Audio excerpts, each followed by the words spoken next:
Hello, magandang umaga mga kaibigan. So, narito muli tayo sa ating channel para matuto ng mga kaalaman sa iba't ibang mga bagay.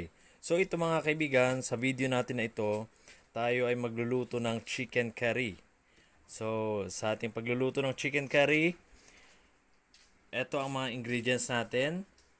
Bawang, sibuyas, ayan, at luya. Ito, 1/2 chicken, carrots, ayan. Also, yung patatas natin. Mahalaga din yung gata. Ito, repolyo. Lalagyan din natin ng repolyo yan. So, gagamit din tayo ng magic sarap. Also, yung chicken cubes, nor cubes. As well as curry powder. So, ang una natin gagawin mga kaibigan, syempre ay magpapainit tayo ng oil sa ating saute pan. So maglalagay tayo. Tansyahan lang lahat ng mga bagay dito mga kaibigan. So yan, tansyahan. Okay? Yan. So dito sila nagkakatalo kung minsan anong unahin. Bawang, sibuyas.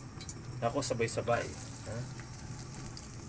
Dahil alam nyo, pagka ang sibuyas ay na overcook, syempre hindi rin naman maganda. So igisa lang natin ang sibuyas, bawang, as well as ito, yung nagpapasarap din ito itong ginger or luya. Yan ang nagpapabango sa ating lutuin na chicken curry.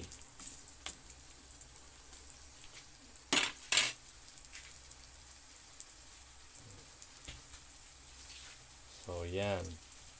Wait nyo lang na maging golden brown ang ating itong palatandaan natin dyan dapat golden brown na ang ating garlic.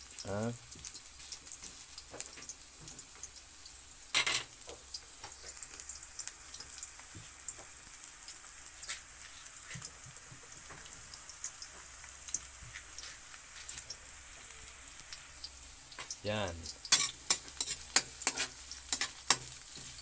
So kung bago ka lang sa ating channel, huwag mo sana kakalimutan mag-subscribe at i-click na rin yung notification bell para lagi kayong updated sa mga future uploads ko sa ating YouTube channel. Okay, ngayon isusunod naman natin ang chicken. Yan.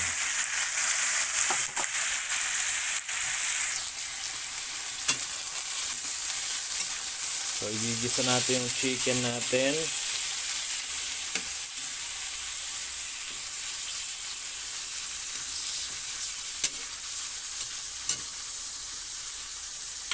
Yan, walang specific part ng chicken na ating ini-encourage na gamitin ninyo, but rather kung anong available. Whether it's thigh part, it's breast part, or leg part, okay lang yan.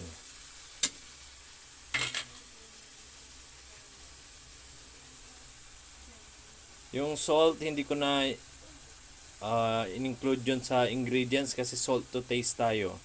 So, ibig sabihin, depende sa inyo kung gaano karaming salt ang ilalagay ninyo. Pero preferably, hindi nilalagyan ng salt kagad ito. Pag natimplahan mo na, saka na pag minsan, nilalamas nila sa asin muna itong chicken. Okay?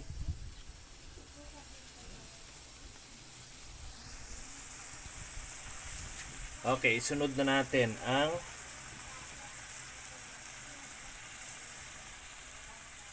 maya susunod na natin yung gata. Okay? So, kukunin na natin yung gata para isusunod na natin siya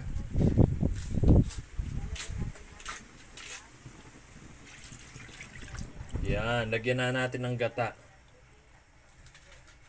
Ito isang nyog lang ang pinagkuhanan nito. Isang pirasong nyog lang. And mas maganda hindi yung nakarepack na gata ng nyog, but rather yung mula talaga sa buko, yung fresh na fresh.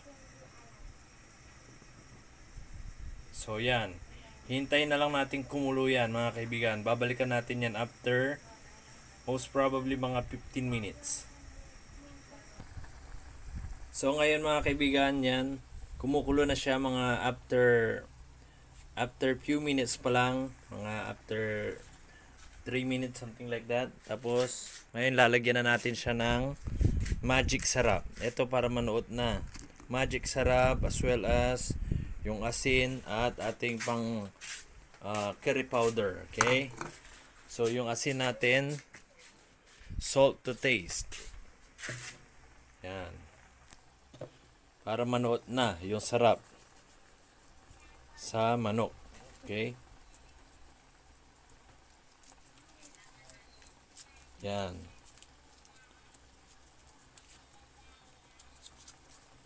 So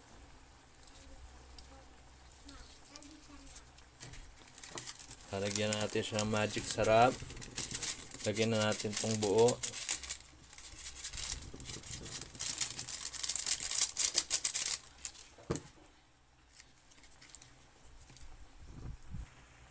Lalagyan na rin natin siya ng more chicken cubes. Yan. Okay, lalagyan na rin natin ng curry powder. Itong curry powder, yan, hindi ko ilalagay lahat, kalahati lang. Okay. Yung iba, ginagamit nila yung mamasita, curry powder.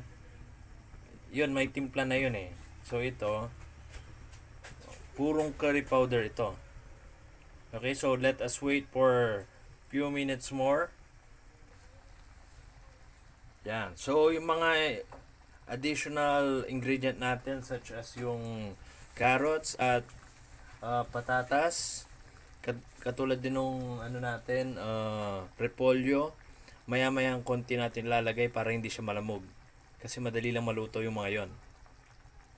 Ayan, so nakikita nyo, it's already boiling.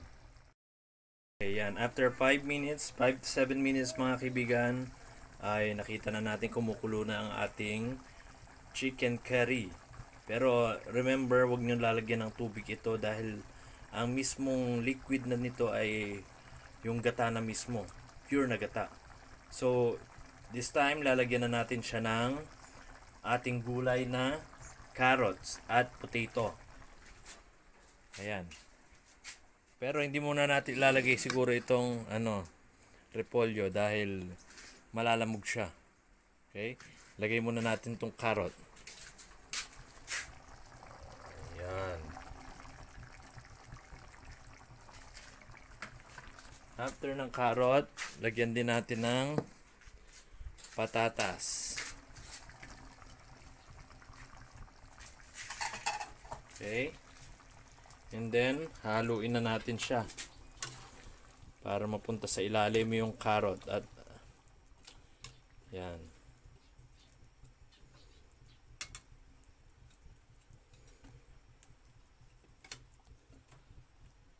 Yan. So after ng 2 minutes, pwede na nating ilagay yung repolyo. Okay, after 2 minutes, matapos natin ilagay yung ating patatas at ating repolyo, ilalagay naman natin ang ating ingredient na repolyo. Yan.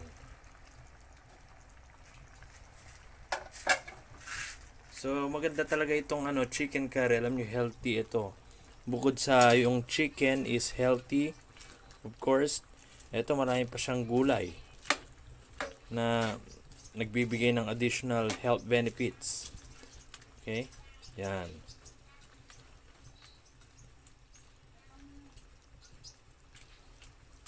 Nasa sa inyo na lang yan kung gusto nyo pang dagdagan ng tubig kung gusto nyo mas maraming sabaw, pero for me, mas maganda yung purong gata. Okay? So, let us wait for para ma-cook siya completely, and then babalikan natin uli siya. So yan, continuous lang ang pagluto natin. Low fire ang pagluto, hindi madalian. Ha? Low fire lang.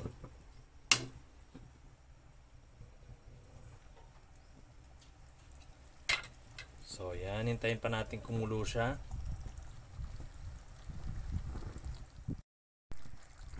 So ayan mga kaibigan, okay na ang ating chicken curry. Luto na siya. So let's try it. Let's taste it.